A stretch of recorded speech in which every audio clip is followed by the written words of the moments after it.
সুপ্রিয় দর্শক, জিপিএইচ ইস্পাত বিএসএমএমইউ এটুআই করোনা হেল্পলাইন অনুষ্ঠানে আপনাদের সবাইকে আমন্ত্রণ জানাচ্ছি। আমি হাবিবা আফরোজ। করোনা মহামারীতে স্বাস্থ্য বিষয়ক জরুরি তথ্য সেবা পৌঁছে দেবার পাশাপাশি করোনা নিয়ে আপনাদের নানান প্রশ্নের উত্তর দিতে বঙ্গবন্ধু শেখ মুজিব মেডিকেল বিশ্ববিদ্যালয়ের বিএসএমএমইউ থেকে আজও আমাদের সঙ্গে রয়েছেন ইন্টারনাল মেডিসিন বিভাগের সহযোগী অধ্যাপক ডক্টর মোহাম্মদ আবুল কালাম আজাদ। দর্শক, জানিয়ে রাখছি আপনাদের মতামত, অভিযোগ, প্রশ্ন শোনার জন্য টিভি, টেলিফোন, ফেসবুক, মেসেঞ্জার আছে অবারিত। বিস্তারিত দেখুন স্ক্রলে এবং স্ক্রিনে। সেই সাথে বিএসএমএমইউ থেকে বিশেষজ্ঞ সেবা পেতে সকাল ৯টা থেকে দুপুর ২টা পর্যন্ত ফোন করুন ০৯৬১১৬৭৭৭৭ নম্বরে। যাচ্ছি মূল আলোচনায়। অনুষ্ঠানটি সম্প্রচার হচ্ছে জিপিএইচ ইস্পাতের সৌজন্যে। স্যার, আপনার কাছে শুরুতেই আমি যেটি জানতে চাইবো যে আসছে শীতে করোনা সংক্রমণ বেড়ে যাবার শঙ্কা করা হচ্ছে, অথচ আমরা দেখতে পাচ্ছি যে করোনা পজিটিভ হবার পরও মানুষ হাসপাতালে যাচ্ছে না। অনেকে আবার লক্ষণ দেখা দেবার পরও টেস্ট করাচ্ছেন না, স্বাভাবিকভাবেই চলাফেরা করছে। তো এটা করোনা সংক্রমণকে কোন পর্যায়ে নিয়ে যেতে পারে বলে আপনি মনে করেন আসছে শীতে? হ্যাঁ, আচ্ছা, আপনাকে অসংখ্য ধন্যবাদ। প্রথমেই যেটা বলছি, আমি একটু কারেকশন করে নিচ্ছি। আসলে আমি বঙ্গবন্ধুতে অধ্যাপক হিসেবে কর্মরত আছি মোর দেন 4 ইয়ার্স। আসলে আমি সহযোগী অধ্যাপকটা ভুল হয়ে গেছে। আসলে আমি অধ্যাপক হিসেবে কর্মরত আছি বঙ্গবন্ধুতে, এটা একটু কারেকশন করে নিতে হবে। তো আমি আসলে নেক্সট হচ্ছে যে আসলে প্রশ্নটা যেটা বলছি যে শীতে দুটো প্রশ্ন আপনার, শীতে কেন করোনা বেশি হয়।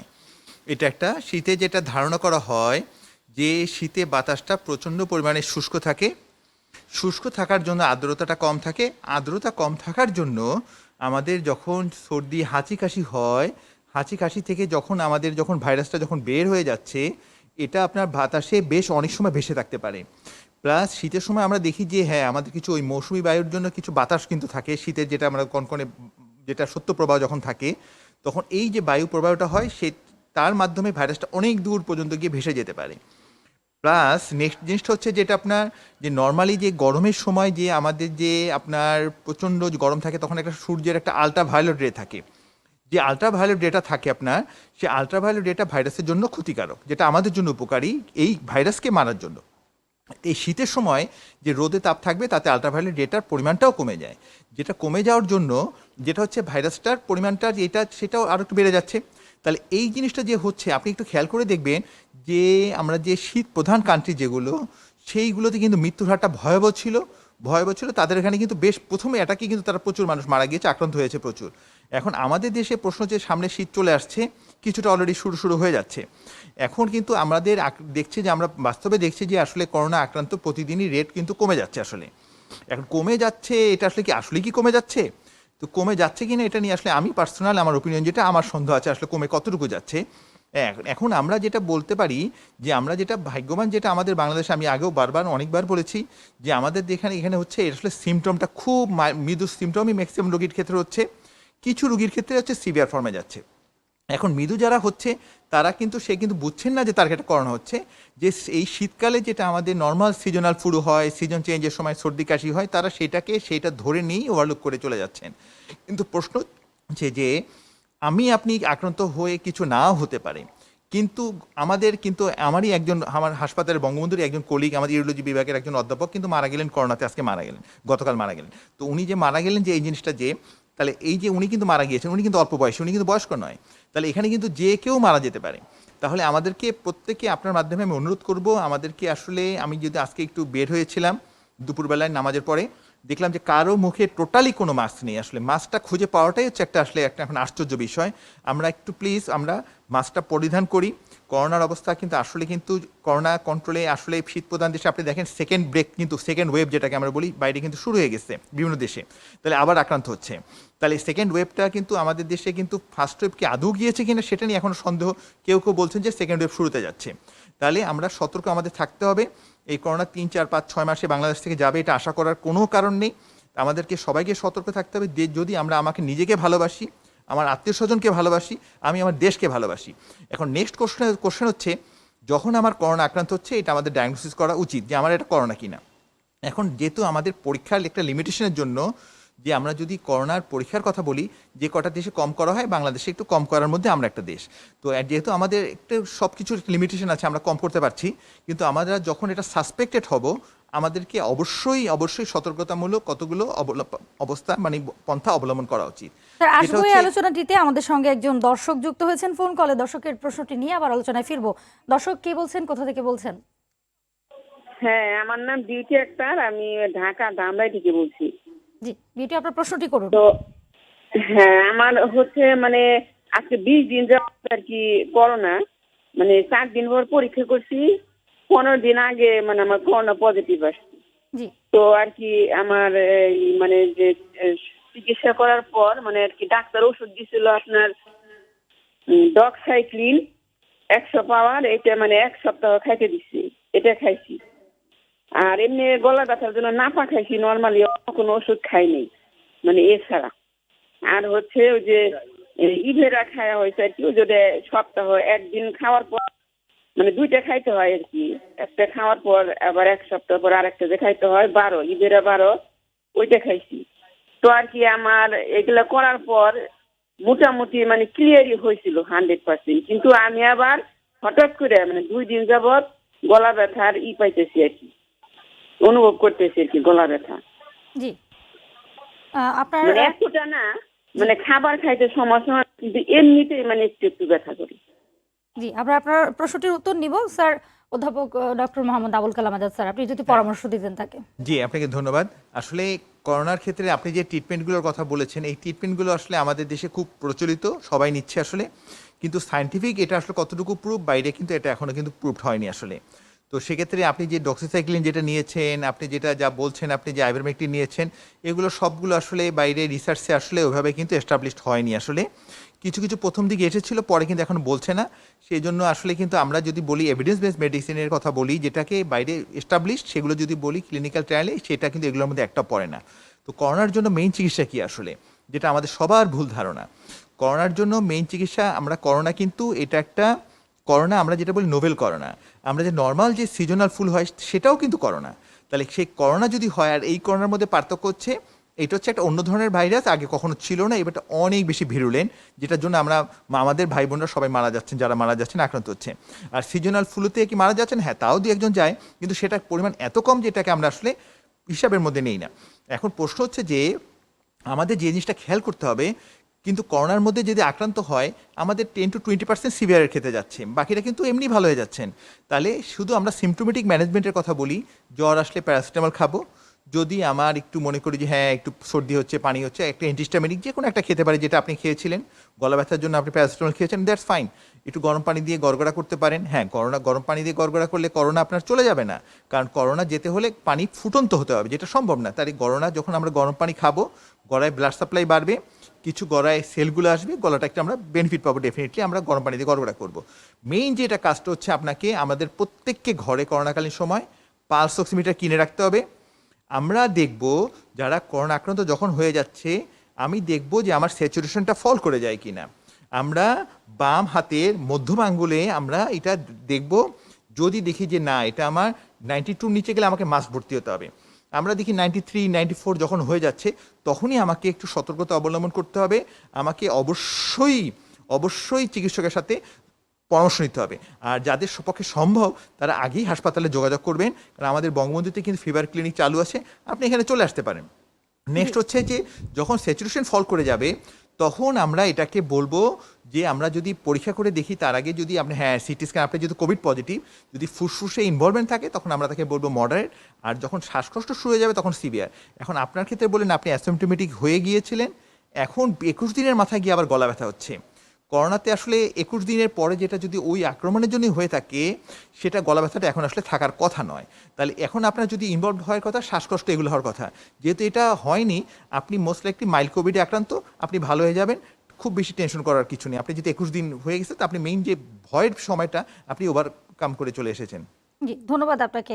অধ্যাপক ডক্টর মোহাম্মদ আবুল কালাম আজাদ স্যার, আপনার কাছে দ্বিতীয় যে প্রশ্নটি আমার থাকবে, যে করোনা পজিটিভ থেকে নেগেটিভ আসবার পরে অনেকে বুকে ব্যথা, হাড়ে ব্যথা, স্মৃতিশক্তি কমে যাওয়া সহ নানা ধরনের শারীরিক জটিলতায় ভুগছেন। তো এই সমস্যাগুলো দীর্ঘমেয়াদী থেকে যাবার শঙ্কাও করা হচ্ছে। কি ধরনের ব্যবস্থা বা স্বাস্থ্যবিধি নিয়ম মেনে চললে এই জটিলতাগুলো এড়ানো যেতে পারে বলে আপনি মনে করছেন, সেটি যদি একটু বিশ্লেষণ করতেন। হ্যাঁ, ধন্যবাদ আপনাকে। বেশ কিছু স্টাডি ব্রাজিল থেকে শুরু করে চায়না, ইংল্যান্ড, আমেরিকা সব জায়গাতে দেখা গিয়েছে যে করোনা যারা মাইল্ড করোনাতে আক্রান্ত হয় তাদের একটা বিশাল অংশ হার্টে কিছু প্রবলেম দেখা যায়, যেটা আমরাও এখন পাচ্ছি, যার আগে কখনো ব্লাড প্রেশার ছিল না, করোনা থেকে ভালো হয়ে যাওয়ার পরে 1 মাস 1.5 মাস পর তার এখন হঠাৎ করে তার ব্লাড প্রেশারটা বেড়ে যাচ্ছে বা হার্টে তার একটু পেইন হচ্ছে। এখন এই যে প্রবলেমগুলো, কারণ করোনাতে আমরা শুধু বলে থাকি, সবাই জানি যে ফুসফুস আক্রান্ত হয়। এই করোনাতে মেইন যে প্রবলেমটা হচ্ছে রক্তনালীতে রক্তগুলো জমাট বাঁধার একটা প্রবণতা দেখা দেয়। এখন আমরা তো এটা দেখি শুধু ফুসফুসেরটা দেখি, ফুসফুসের জন্যই মানুষ মারা যাচ্ছে, কিন্তু এর বাইরেও হার্টের যে হৃদনালীগুলো থাকে তার মধ্যে রক্ত জমাট বাঁধা যেতে পারে। রক্ত যদি জমাট বেঁধে যায় তাহলে আপনি হার্ট অ্যাটাক, মানে যেটাকে আমরা বলি ইস্টেমিক হার্ট ডিজিজ বা মায়োকার্ডিয়াল ইনফেকশন হতে পারে। সেই যুগিগুলো একটু হাঁটতে গেলে দেখা যায় যে বুকে প্রচণ্ড পেইন হচ্ছে, অথবা করোনাকালীন সময় দেখা যায় যে অনেক সময় আপনার মায়োকার্ডাইটিস হয়, মাসেলের যে লেয়ারগুলো আমরা বলি মায়োকার্ডিয়াম, তাতে ইনভলভ করলে মায়োকার্ডাইটিস হয়। সেই জন্য করোনাকালীন সময় পরে আমরা বলি যে বাইরে থেকে তারাও বলছে, আমাদেরকে দিচ্ছে যে গাইডলাইনে বলছে যে না, আমরা করোনা থেকে ওভারকাম করে যাওয়ার পরে আমরা কোনো হেভি এক্সারসাইজ করব না। আগে যারা হেভি এক্সারসাইজ করে অভ্যস্ত ছিলাম তারা এই করোনা থেকে ওভারকাম করার পরে কখনো মনের ভুলে হেভি এক্সারসাইজ আমরা করব না, স্বাভাবিক নর্মাল করব। কারণ এই সময়টা হার্ট একটা বিশাল অংশ দুর্বল থাকে। দেখা যায় যে এই সময় যদি আপনি হেভি এক্সারসাইজ করেন, হার্টের ওই সময়টা আপনার হৃদযন্ত্রের ক্রিয়া বন্ধ হয়ে মারা যাওয়ার বাইরে বেশ কিছু এভিডেন্স দেখা গিয়েছে। সেই জন্য আমরা এই সময় ভিগোরাস এক্সারসাইজ করবো না, নর্মাল হাঁটা চলা, স্বাভাবিক যে এক্সারসাইজ, অথবা পার্কে হাঁটা, এইভাবে। কিন্তু দৌড়ানো বা যেটাকে আমরা প্রচণ্ড সিঁড়ি দিয়ে 10 তলা 12 তলা হেঁটে ওঠা, এই ধরনের ঝুঁকিপূর্ণ কাজ আমরা করব না। আর করোনার পরে এই যে শরীরের দুর্বলতাটা, জ্বর একটা ভাব, তারপরে আপনার মানসিক অবসাদ, শরীরে ব্যথা, এই জিনিসগুলো আসলে বেশ কিছুদিন সময় পারসিস্ট করতে পারে। এই জন্য সবচেয়ে বড় যেটা দরকার, আমরা যেটা পাচ্ছি আরেকটা জিনিস, সেটা হচ্ছে মানসিক অবসাদ। করোনার পর একটা ভয়াবহ রকমের ডিপ্রেশন ডেভেলপ করে যায়। তো এই আপনাকে মানসিকভাবে চাঙ্গা থাকতে হবে, কারণ আপনাকে মনে করতে হবে হ্যাঁ আমি বেঁচে গেছি, এটি হচ্ছে সবচেয়ে বড় জিনিস। আপনাকে মানসিক শক্তি যদি থাকে, এই জিনিসগুলো ইনশাল্লাহ আপনি ধীরে ধীরে ওভারকাম করতে পারবেন। স্যার, আমরা আলোচনা আবারও ফিরবো। আরো একজন দর্শক আমাদের সঙ্গে ফোন কলে যুক্ত রয়েছেন, প্রশ্নটি নিয়ে আলোচনায় ফিরবো। দর্শক, আপনার নাম বলে প্রশ্নটি করুন। আসসালামু আলাইকুম, আমি ঢাকা থেকে বলছি। জি। আমি আবুল কালাম স্যারের কাছে জানতে চাচ্ছিলাম যে অনেক সময় দেখা যায় অনেক রোগীর RT-PCR এ করোনা টেস্টটা নেগেটিভ আসে, তো তারপরেও অনেক সময় সিমটমস থাকে, তো সেক্ষেত্রে কি করণীয় আমাদের একটু জানতে চাচ্ছিলাম। জি, আপনি সংযুক্ত থাকুন আমাদের সঙ্গে ফোন কলে। আপনার নামটি দয়া করে যদি আবার বলতেন। আমি মেহেদি, ঢাকা থেকে বলছি। জি, ধন্যবাদ আপনাকে। ডক্টর মোহাম্মদ আবুল কালাম আজাদ স্যার, আপনার হ্যাঁ, কাছে ধন্যবাদ আপনাকে আপনার সুন্দর প্রশ্ন করার জন্য।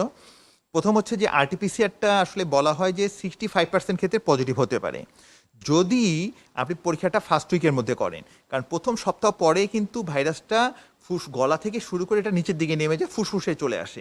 তখন কিন্তু RT-PCRটা করলে এই যে সেন্সিটিভিটির কথা আমরা বলি, সেটা কিন্তু অনেক বেশি কমে যায়। যদি কমে যায় তাহলে কিন্তু এটা কিন্তু আপনি আরও কম পাবেন। সেই জন্য RT-PCR নেগেটিভ মানেই যে আপনার করোনা না, এটা মনে করাটার কোনো কারণই নেই। কারণ হচ্ছে স্যাম্পল কালেকশনও কোনো ভুল হতে পারে। স্যাম্পলটা করার পরে, কালেকশন করার পরে যে টেম্পারেচারে রাখতে হয়, সেখান থেকে পরীক্ষা করতে হয়, সেই সময়টার মধ্যে কোনো ঝামেলা হতে পারে, কোনো এই সেই জিনিসটা যে মেনটেন করতে হয় এটার মধ্যে ব্যত্যয় হতে পারে। যদি হয় নেগেটিভ আসতেই পারে। সেজন্য আপনার যদি সিমটম থাকে করোনার, আমরা কমন কথা বলি এখন, যদি নর্মাল যে সিজনাল ফ্লু, তাতে সাধারণত আপনার নাকে পানিটা থাকে। করোনাতে নাকে পানিটা আসলে আগে আসে না, আসতে পারে পরে কম একটু। সেক্ষেত্রে যদি জ্বরটা খুব গায়ে গায়ে জ্বর, শরীরে প্রচণ্ড ব্যথা থাকে, মাথা ব্যথা থাকে, খাওয়ায় প্রচণ্ড অরুচি হয়, যদি দেখেন আপনি নাকে ঘ্রাণ পাচ্ছেন না, সাথে একটু পাতলা পায়খানা থাকে, আপনি যদি করোনা টেস্ট নেগেটিভও হয়, এই করোনা মহামারীর সময় আপনাকে ধরেই নিতে হবে যে আপনি করোনা আক্রান্ত। কারণ আপনার সেফটির জন্য, আপনার বাসার সবার সেফটির জন্য, তা না হলে আসলে বিপদ হতে পারে। জি, ধন্যবাদ আপনাকে। আশা করব আপনি আপনার প্রয়োজনীয় প্রশ্নের উত্তর পেয়েছেন। আমাদের সঙ্গে ফেসবুকের ভিডিও মেসেঞ্জার একজন প্রশ্ন পাঠিয়েছেন, প্রশ্নটি দেখে নিয়ে আবার আলোচনায় ফিরবো। আসসালামু আলাইকুম, আমার নাম মোহাম্মদ ইফাজ আলম, আমি কুমিল্লা থেকে বলছি। আমার প্রশ্ন হচ্ছে, করোনা ভাইরাসে আক্রান্ত রোগী আইসিইউতে থাকাকালীন করোনা পজিটিভ থেকে নেগেটিভ আসার পরেও মারা যাচ্ছে, এর কারণ কি? জি, ধন্যবাদ আপনাকে। স্যার, হ্যাঁ, এখন করোনা আসার পরে বেশ কিছু, বাংলাদেশেও বেশ কিছু করোনায় আক্রান্ত, যেমন আমাদের যে মাননীয় যে অ্যাটর্নি জেনারেল সাহেব মারা গেলেন, উনিও করোনা নেগেটিভ হওয়ার পর মারা গেলেন। দেখেন, ওনারটা যদি আমি শুধু ওনাকে উদাহরণ দিয়ে যদি বলি, উনি আমাদের সদ্য ব্যক্তি, উনি ভালো হলেন, করোনা নেগেটিভ হওয়ার পরে ওনার কিন্তু দেখেন মায়োকার্ডিয়াল ইনফেকশন হলো, যেটাকে আমরা সহজ ভাষায় সাধারণ যারা তারা বলে থাকি হার্ট অ্যাটাক হয়েছে।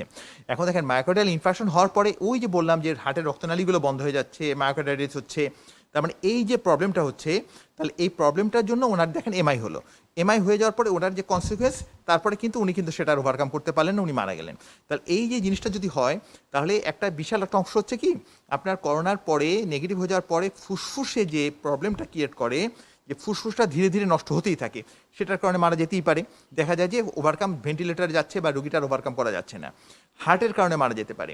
ইভেন এটা যে ব্রেনের কারণে রক্তনালী বন্ধ হয়ে যায়, স্ট্রোক করে গিয়েও মারা যেতে পারে। আমাদের একজন মন্ত্রী মারা গিয়েছেন, স্ট্রোক করেছিলেন, তার ইন্টারভেনশন করার পরে অনেক কিছু, তারপরে মারা গেলেন।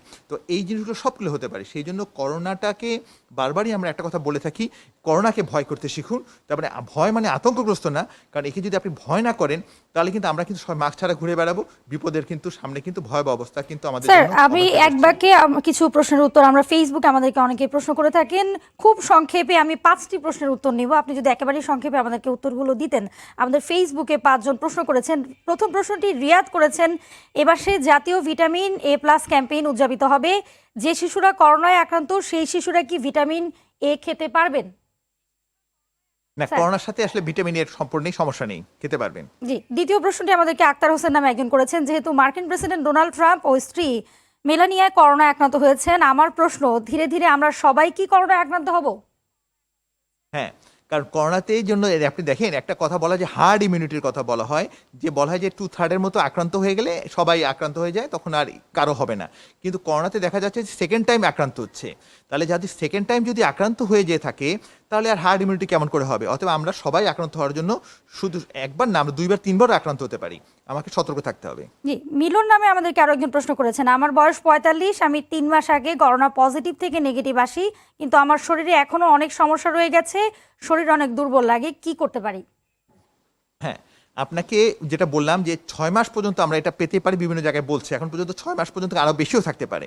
কারণ আমরা এটা যদি মার্সের সাথে কম্পেয়ার করি, সার্সের সাথে যদি কম্পেয়ার করি, যেটা হচ্ছে আর এক ধরনের করোনা ভাইরাস, যেটা middle east respiratory symptom, severe respiratory symptom যে ছিল আগে, সেগুলোতে দেখা যাচ্ছে 1 বছর 2 বছর পর্যন্ত, 3 বছর পর্যন্ত সমস্যাগুলো থাকে। সেক্ষেত্রে আপনার কিছু উপদেশ হবে, আমাদের বঙ্গবন্ধু শেখ মুজিব মেডিকেল ইউনিভার্সিটিতে আমরা post Covid follow up clinic চালু করেছি, সপ্তাহে 2 দিন হয়। যদি আপনার কোনো উপসর্গ থাকে, আপনি আমাদের এখানকার পোস্ট কোভিড ফলো আপ ক্লিনিকের একজন ফলো আপ করতে পারেন।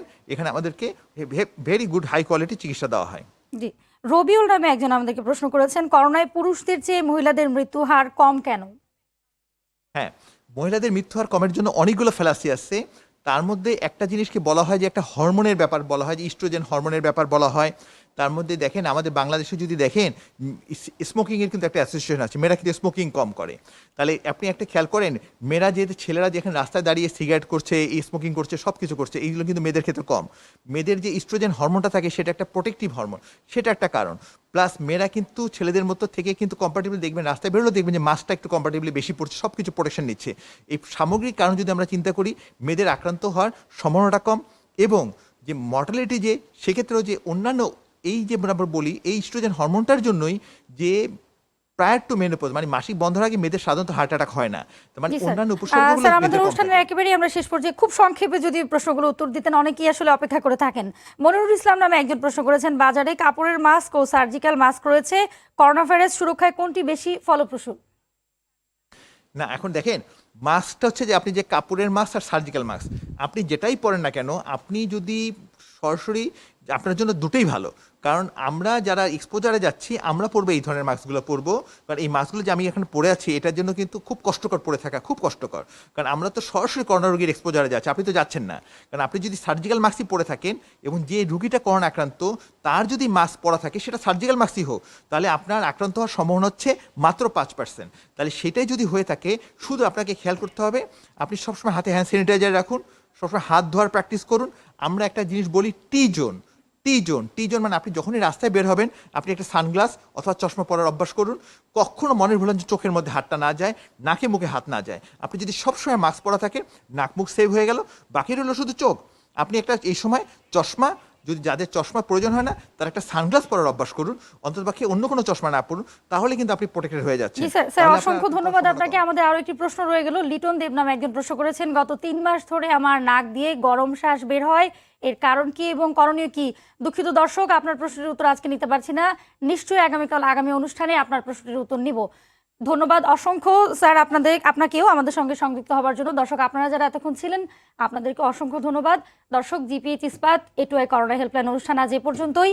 আগামীকাল রাত 9টায় আবার অনুষ্ঠানটি দেখার আমন্ত্রণ রইল। সে পর্যন্ত সবাই ভালো থাকুন, সুস্থ থাকুন, স্বাস্থ্যবিধি মেনে চলুন।